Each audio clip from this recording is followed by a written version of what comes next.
السلام عليكم ورحمة الله وبركاته. الله أكبر الله أكبر الله أكبر لا إله إلا الله والله أكبر الله أكبر ولله الحمد. الحمد لله نحمده ونستعينه ونستغفره ونؤمن به ونتوكل عليه ونعوذ بالله من شرور أنفسنا ومن سيئات أعمالنا. من يهده الله فلا مضل له ومن يضلله فلا هادي له. وأشهد أن لا إله إلا الله وحده لا شريك له. وأشهد أن سيدنا وسندنا وشفيعنا ومولانا محمدا عبده ورسوله صلى الله تعالى عليه وعلى آله وأصحابه وبارك وسلم تسليما كثيرا كثيرا.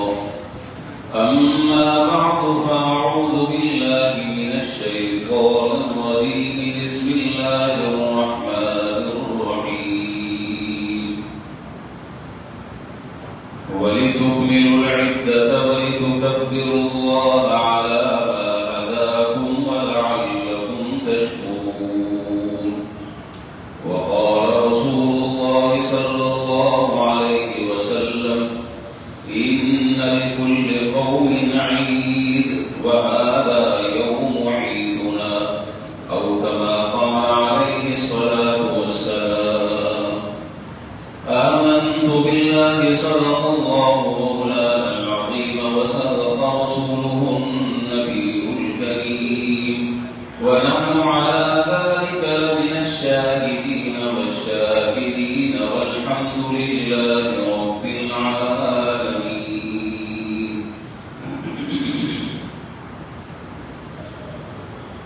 بزرگان محترم و برادران عزیز، اللہ رب العالمین کا کن الفاظ کے ساتھ شکر ادا کیا جائے اور اپنے جذبات کے اظہار کے لیے کن الفاظوں کا سہارا لیا جائے، بہت مشکل ہے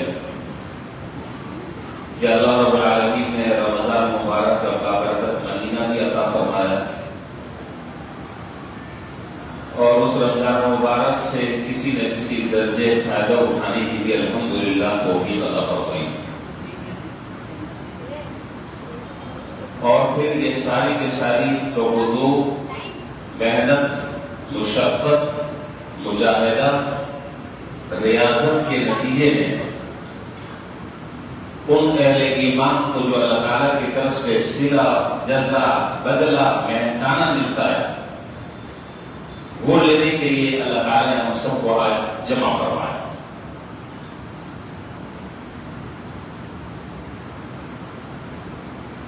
عید الفطر کی مشروعیت اس طریقے سے ہوئی کہ جب جناب نبی کریم صلی اللہ علیہ وسلم مکہ مکرمہ سے مدینہ منورہ پہنچے تو آپ نے دیکھا کہ اہل مدینہ وہ خوشی منا رہے ہیں،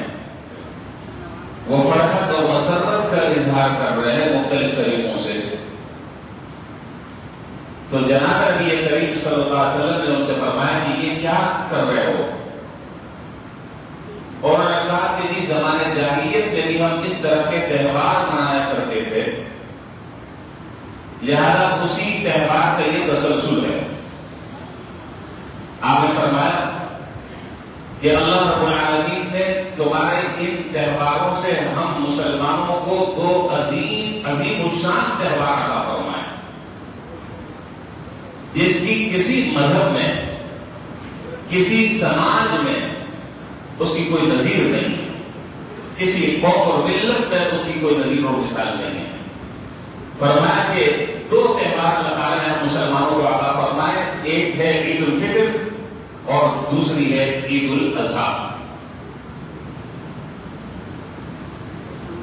اور مسلمانوں کی یہ دونوں تہوار یہ تمام کے تمام مذاہب، تمام کے تمام قوموں اور ملتوں کے تہواروں سے بالکل الگ تھلگ اور مختلف ہے۔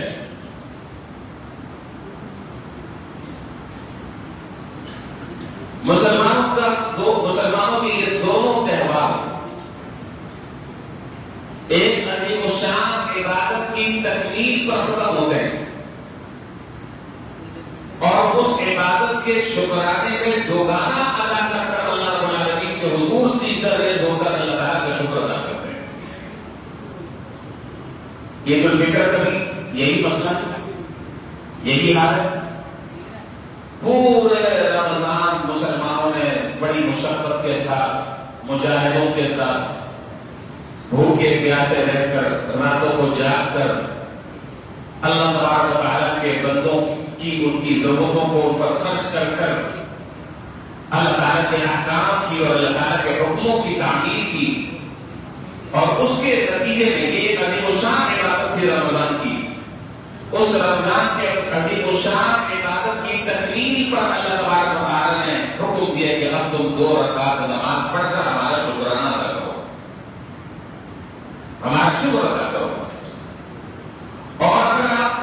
دوسری عید الاضحیٰ کو اگر آپ دیکھیں تو وہ اس کے پس منظر بھی یہی ہے کہ عید الاضحیٰ جب مسلمان ادا کرتے تو اس سے پہلے وہ حج کی ایک عظیم الشان عبادت سے فارغ ہو گئے۔ حج کی عظیم الشان جب عبادت سے فارغ ہو گئے تو اب اس کے بعد خوشی میں اللہ تبارک و تعالیٰ کہتے ہیں کہ ہماری بارگاہ میں 2 رکعت نماز پڑھ کر عید الاضحیٰ جس کو کہا جاتا ہے ہمارا شکر ادا کرو۔ دنیا کے کسی مذہب میں اور کسی ملت میں، کسی قوم میں، کسی سماج میں اس کی کوئی نظیر اور مثال آپ کو نہیں ملے گی کہ خوشی میں بھی خوشی بھی ختم ہو رہی ہے عبادت پر۔ اس سے جہاں بہت سارے سبب دینے مقصود ہے، وہاں ایک بہت بڑا سبب یہ دینا مقصود ہے کہ مسلمان جو ہے وہ خوشی میں آپے سے باہر نہیں ہو جاتا۔ مسلمان خوشی میں آپے سے باہر نہیں ہو جاتا، وہ لمٹ کراس نہیں کر لیتا، وہ حدود سے تجاوز نہیں کر لیتا، بلکہ خوشی ہو یا غم ہو وہ اللہ تبارک و تعالیٰ کے متعین کردہ حدود کے اندر رہ کر خوشی بھی مانتا ہے، غم بھی مانتا ہے۔ اور یہ چیز مسلمانوں کے علاوہ آپ کو کسی دوسرے مذہب کے ماننے والوں کے اندر نہیں ملے گی، جہاں ہر چیز کی ایک لمٹ، ایک حد اللہ تبارک و تعالیٰ نے متعین فرمائی۔ تو آج عید الفطر کا دن یکم شوال المکرم، اب ہم 2 رکعت نماز پڑھ کر اللہ تبارک و تعالیٰ کے سامنے سجدہ ریز ہوں گے اور ہم تعالیٰ جل شانہ کا شکر ادا کریں گے۔ اور یہ ہمارا اجتماع اور یہ 2 رکعت نماز اللہ تبارک و تعالیٰ کے سامنے سجدہ ریز ہو کر ادا کرنا اور اس کی یہ ظاہری شکل اور صورت، یہ کتنا بڑا عمل ہے، اتنا بڑا عمل ہے، اتنا بڑا عمل ہے کہ اس کے بارے میں جناب نبی کریم صلی اللہ علیہ وسلم نے ارشاد فرمایا کہ جب مسلمان عید کے دن عید کے اجتماع میں جمع ہوتے ہیں، 2 رکعت نماز پڑھ کر اپنے رب کو راضی کرنے کے لیے جمع ہوتے ہیں اور شکرانے کے طور پر 2 رکعت نماز پڑھتے ہیں، تو اللہ تبارک و تعالیٰ باوجود اس کے کہ سب کچھ جانتے ہیں، اللہ تعالیٰ فرشتوں سے پوچھتے ہیں کہ یہ کیا کر رہے ہیں اور یہ کیوں جمع ہو رہے ہیں، یہ کیا چاہتے ہیں، کیا نہیں چاہتے ہیں، کیوں جمع ہوئے ہیں، کیوں اپنے گھروں سے یہ آئے ہیں؟ حالانکہ اللہ تبارک و تعالیٰ کے علم سب کچھ ہے، اوپر سے لے کر آخر تک۔ فرشتے عرض کرتے ہیں کہ یا اللہ یہ وہ لوگ ہیں کہ جنہوں نے رمضان کے پورے مہینے میں آپ کے حکم کی تعمیل میں روزے رکھے، تراویح پڑھی، تہجد پڑھے، گناہوں سے اور منکرات سے اور معصیتوں سے اپنی حفاظت کی، نگاہوں کو غلط جگہ استعمال کرنے سے روکے رہے، زبان کو غلط جگہ چلانے سے حق المقدور بچتے رہے، کانوں کو گناہوں سے بچاتے رہے، یہ سب کچھ آپ کے حقوق کی تعمیل میں کیا ہے۔ حق تعالیٰ جل شانہ فرماتے ہیں کہ میرے عزت کی قسم ابھی آپ خطبے میں یہ حدیث سنیں گے، میرے عزت کی قسم، میرے جلال کی قسم، میری کبریائی کی قسم، تم سب گواہ رہنا کہ جتنے بندے عیدگاہ کے میدان میں اور عید کے اجتماع میں جمع ہیں، میں نے ان سب کی مغفرت فرمائی، ان سب کی میں نے مغفرت فرما دی، اور صرف مغفرت ہی نہیں فرمائی، اگلی بات اس سے عظیم الشان بات ارشاد فرمائی، فرمایا مغفرت تو مغفرت، میں نے ان کے گناہوں کو اچھائیوں سے اور نیکیوں سے تبدیل کر دیا، اور جب یہ اپنے گھروں کو واپس لوٹیں گے تو یہ گناہوں سے بالکل صاف ستھرے، جیسے اجڑے ہوئے صاف ستھرے کپڑے ہوتے ہیں جس پر کوئی داغ اور دھبا نہیں ہوتا، اسی طریقے سے ہم نے ان کے گناہوں کو ہم اسی طریقے سے معاف کر دیں گے اور ان کی ہم بخشش کر دیں گے۔ تو بھائی اللہ تبارک و تعالیٰ تو یہ عظیم انعام ہمیں اور آپ کو عطا فرما رہے ہیں، لیکن اس بات کا خیال ہر وقت رہے کہ جو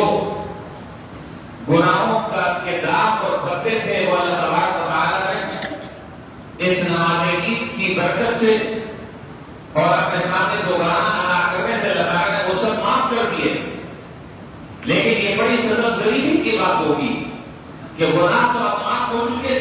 اب خدا نہ خاصا اللہ نہ کرے کہیں پھر ایسا نہ ہو کہ عید کی نماز سے فارغ ہونے کے بعد پھر ہم دوبارہ اپنے نامہ اعمال میں گناہوں کا انبار لگائیں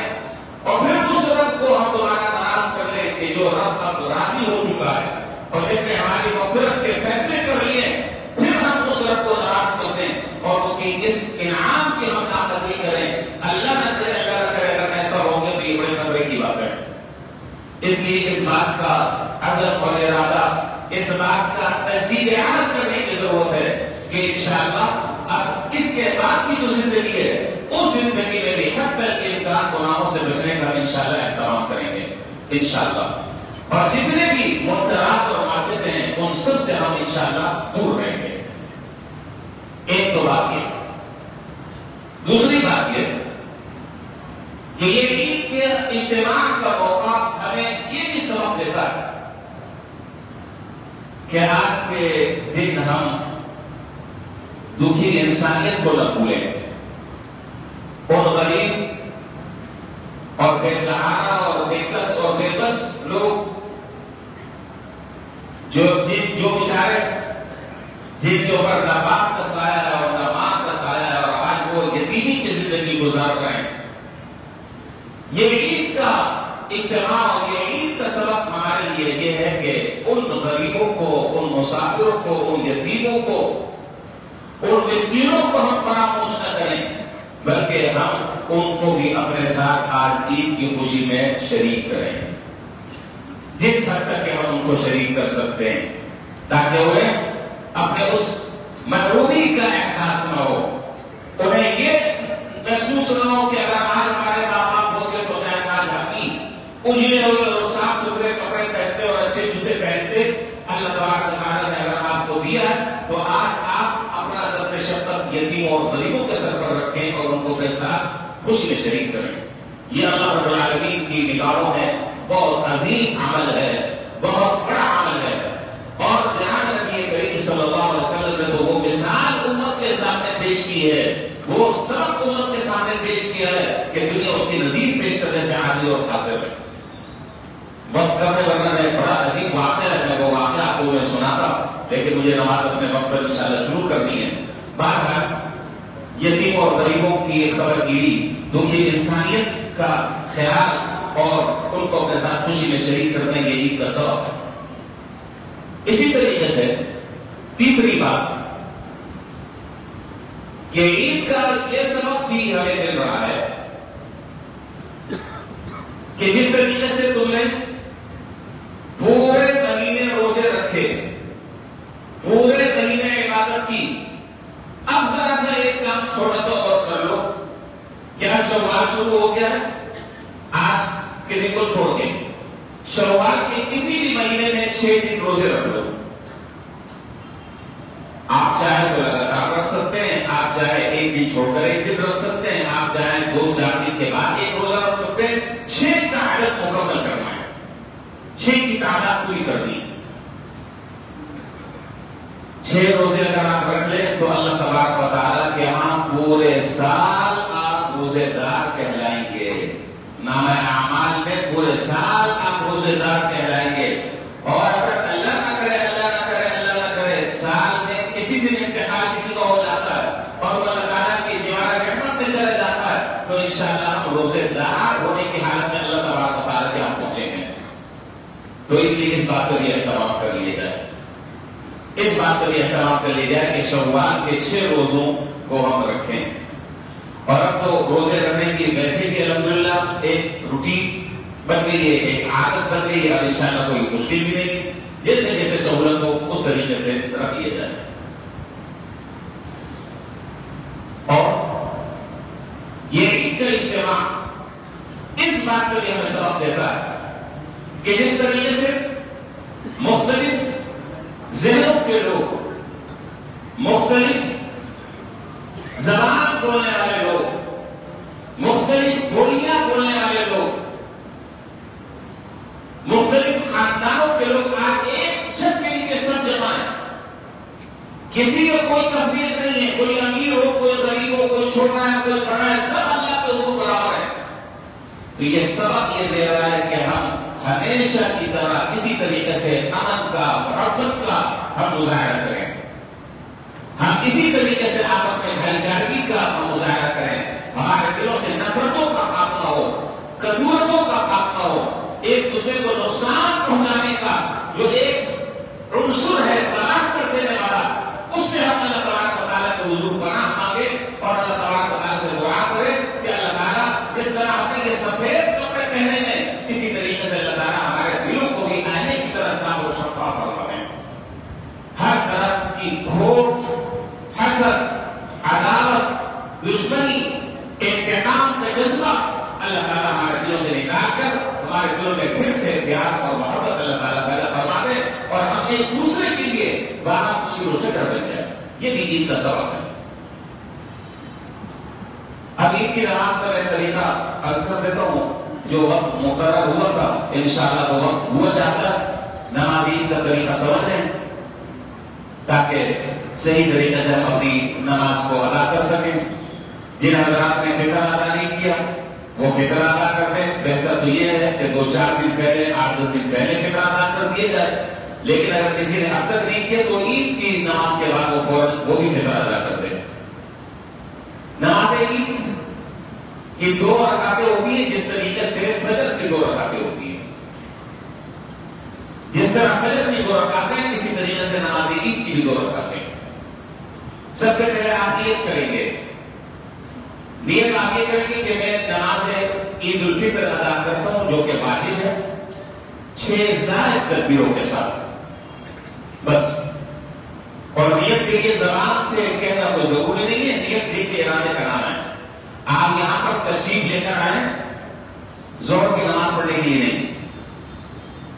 ظہر کی نماز پڑھنے کے لیے نہیں آئے، کس لیے آئے؟ سب کو پتہ یہی نیت ہے، میں عید الفطر کی نماز پڑھنے کے لیے جا رہا ہوں، یہ ہے نیت۔ جب آپ گھر سے روانہ ہوئے مسجد کی طرف تو عید کی نماز پڑھنے کے لیے سے آپ آئیں، 6 زائد تکبیروں کے ساتھ آپ اللہ اکبر کہہ کر تکبیر تحریمہ میں جس طرح اللہ اکبر کہہ کر ہاتھ باندھتے اس طرح آپ ہاتھ باندھ لیں گے۔ بہت آسان سا سیدھا سادہ سا طریقہ بتلا رہا ہوں تاکہ ایسے طریقے سے اس طریقے کے مطابق آپ اپنی نماز ادا فرمائیں، آپ کو دائیں بائیں کنکیوں سے دیکھنے کی ضرورت نہ پڑے کہ میرا دائیں والا کیا کر رہا ہے اور بائیں والا کیا کر رہا ہے، سیدھا سادہ سا آسان سا طریقہ ہے۔ آپ نے نیت باندھ لی اللہ اکبر، اس کے بعد آپ ثنا پڑھیں گے